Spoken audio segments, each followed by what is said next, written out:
हवाई जहाज के टायर के पास छिपकर 13 साल का एक मुस्लिम लड़का अचानक भारत पहुंच गया। ये लड़का भारत के एक पड़ोसी देश से टेक ऑफ करने जा रहे एक विमान के टायर के पास जाकर छिप गया।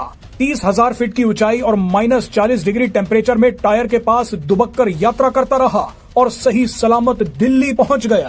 13 साल का ये लड़का अफगानिस्तान से एक प्लेन के लैंडिंग गियर में छुपकर भारत आ गया। ये घटना 21 सितंबर की है। इस घटना ने अफगानिस्तान की ही कुछ दिल दहला देने वाली तस्वीरों की याद दिला दी, जब अफगानिस्तान में 15 अगस्त 2021 को तालिबान ने सत्ता पर कब्जा कर लिया था।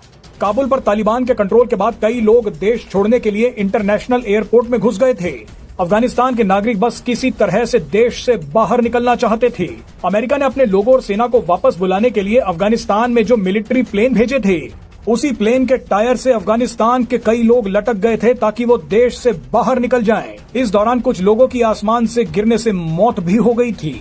बहरहाल इस बार 13 साल का एक अफगानी लड़का अफगानिस्तान की KAM एयरलाइंस की फ्लाइट RQ4401 के टायर के पास छिपकर बैठ गया। ये विमान काबुल के हामिद करजई एयरपोर्ट से भारतीय समय अनुसार सुबह 8:46 पर टेक ऑफ हुआ और सुबह 10:20 पर दिल्ली के इंदिरा गांधी इंटरनेशनल एयरपोर्ट के टर्मिनल 3 पर उतर गया। एयरलाइंस के कर्मचारियों ने फ्लाइट के पास इस लड़के को घूमते देखा। उन्होंने तुरंत अधिकारियों को सूचित किया, जिसके बाद CISF ने लड़के को हिरासत में ले लिया। इस लड़के को जिंदा देखकर सुरक्षा एजेंसियां हैरान हैं। सुरक्षा विशेषज्ञों के मुताबिक 30,000 फीट की ऊंचाई पर तापमान -40 से -60 डिग्री सेल्सियस तक गिर जाता है।